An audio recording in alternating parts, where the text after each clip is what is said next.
All right, so quick clip, Hip Hop DX, Bigger Picture podcast. Will I Am speaking about being a producer. So he's telling a story about telling Tyler the Creator back in 2013, you know, you're going to be making something in the future that you can't perceive right now. Like you're going to be making art that you can't think of right now. You're going to be doing something different than you are today. So he goes in talking about being a producer and listen to what he has to say when he found out that other producers or other creators don't actually make their own music. Check this out.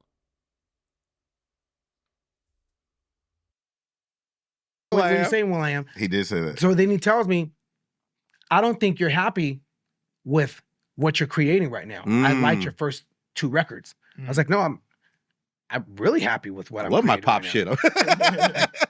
Everything that I did. It's my I brand. stand on it. I stand on it. No one forced me to do Ella Funk. Yeah. Or my 2006 bag, like My Humps. No one told me that. I did that. That's I did my Those are humps. my humps. My humps. My humps, motherfucker. It's my record too. My humps, nigga. nigga, I wrote that shit. Nigga, that's my hard shit. Nigga, what? You know what I mean? Fun fact, in addition to what he's saying, we actually don't agree, but he makes everything he does himself. Oh, And it's insane. Like, No. we had a whole conversation about that. And I'm like, bro, what do you mean? He's like, yeah, I make every drum. I make every beat. I write every... I'm like, bro, like, you don't have to do that. I'm like, wait. 'Cause when I found out other producers have like ghosts, I'm like, wait, what you mean you did that beat for that dude? He don't do the beats? He was like, no, but you said you did the beat. Like, what part of the beat did you do that he did? The whole It- thing. in The your whole brain thing. broke. The whole I'm like, thing. wait. Yeah. It's like when finding out Ghost Rider. Niggas don't be in the studio. What? That's not your keys? I'll be in the studio, like, bro. I'll be like, Bro, you should have saw his face. Shots fired. Like, what do you mean? He literally was confused. Like what do you mean? Like, and then since then, to be 100%, there's 3 records. Just Can't Get Enough is Rodney Jerkins. He sent me the chords and the beat, and then I'm like, yo, I gotta flip it up. He's like, yo, do your thing. So I did my thing on that. And somebody wrote the hook. On Meet Me Halfway, Keith Harris came with what I call a sketch. And then I'm like, yo, I gotta do my thing on it. He was like, yeah, do your thing, Will. And then DJ Ammo did DJ Ammo did. So like we understand that like collabing on records, like that's what you do. You know what I'm saying? You collab, everybody partakes, puts their their 2 cents input or plays their role.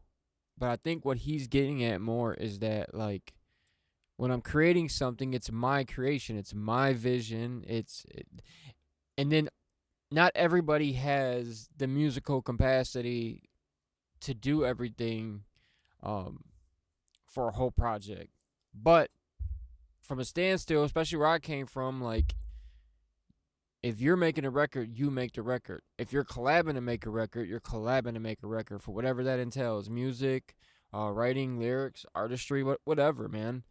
But he's just basically saying like the school he comes from, he's the person that creates the vision and executes it. Granted, yeah, you have a team or whatever, but he's just like, yo, producer releasing a beat that he did not make, and that's so common today. And I think it's whack, but I think it's dope when you're trying to grow and you're trying to make money, make a name for yourself, or build an empire. Like you have to have a team at the end of the day to grow. You can't do it all on your own at the end of the day. Dirty Bit, Don't Stop the Party, and David Guetta did I Got a Feeling. And then I'll write. I love to write over people's stuff. Mm-hmm. Like if somebody sends me a beat, I could write real fast. The MC party goes back into that. But as far as like direction, I'm like, yo, bro, we doing electronic dance music now, guys. You were ahead of the curve there. Or like, yo, we're sampling all Indian music on this one.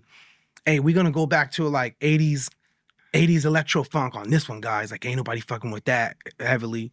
Yeah. So I select the direction and blessed to have an awesome crew. like App Taboo and Fergie when she was rocking with us. Yeah. They're open and then we go down that lane. So back to the Yes. My Tyler humps, conversation. yeah. You're defending my humps, and then He I'm like, nah, bro, I think you're wrong. Like these are all my decisions. This is Yeah. where I want to take my art. Like And what he just said there, so like that's the definition of a trendsetter. Will.i.am is the definition of a trendsetter. You might put him a lot more in the category of the hip hop pop category, but him and his group, they kind of created that lane or helped create that lane of the hip hop pop category. You know, blending bars with pop hooks or pop instrumentals, because it really wasn't done. Like there was a few people back in the day, him one of them, that came out in Gwen Stefani's, whoever worked on all them records, where you started hearing these hip hop bars on pop records, like a pop song, pop record, but then the singer out of nowhere starts just spitting some bars, and it's like, wait a minute, this chick raps or this person raps? I thought they was a pop star or R&B star. So he's one of the trailblazers in setting trends, and that's what he's basically having this conversation with Tyler, the Creator, in 2013, saying like, look, you know, what you're making now is not what you're going to be making in 10 years. It's going to be different. and so in backstage, he's like, backstage um, now. yeah, backstage, he's like, yo, I didn't understand what you were saying. I was like, hey, but congrats on everything, bro. You actually did everything you said you were going to do, and you did it your way. He was like, yeah, but let me get some beats from 2005 and 6. I'm like, Straight nigga, up. That's Tyler, the baby. conversation that you told me when you were questioning my shit, you want them beats now? Because he knows you make your shit. I got you, my dude. Let's That's go. so Let's go funny. through the hard drive. That's Yeah. dope. Let's go through the hard There's got to drive. be a lost gem in Could you there somewhere. imagine Let's go through the going hard through drive, someone like, like his hard drive, and And that was just hearing and his then, like, catalog, unreleased you know, catalog, we was or in the unreleased audience and he ideas. does this, like, he shouts it out. No, he didn't shout it out. Uh-oh, what happened? I got the footage, but Okay. I just don't. Like I said, I'm responsible for my DJ Head's the platform. one I don't who just linked- be spewing, just giving the game and Took the him to information. Tyler show. Tyler did a whole soliloquy about Will on stage, on the mic, and was like, "Bro, Will is in the building. Will.i.am is here. There's videos of it. I don't have the actual full video, but there's videos of it. We We'll can get insert it." He was like, "Will.i.am, you know, you inspire me to do this shit creative. Like you inspire me to be who I am, to not give a fuck about what people saying." He went in, bro, and it was like a whole like 90-second to 2-minute thing where he just talked about how Will inspired him to be creatively who he is without limits. It was super dope. Yo, nigga got emotional. Like, Will was emotional. I was like- he was standing Yeah, there. I was just gonna say, how like- do you Yo, no, receive, keep how do that you tear receive in. that? Yeah. I was keeping that tear from falling, bro. That's what I'm saying. I held that shit. Hell, the other tight. I held that You want shit tight, bro. DJ Head can't see me cry. Yeah, I'm like, Yeah, so just a quick clip on. I thought that was interesting. Just that take on that. Anything like with producer stuff or music content where people are talking about creation or how they create or stories on the past. I thought that was pretty cool, so I wanted to clip that up. But yeah, it's your boy D. I'm out.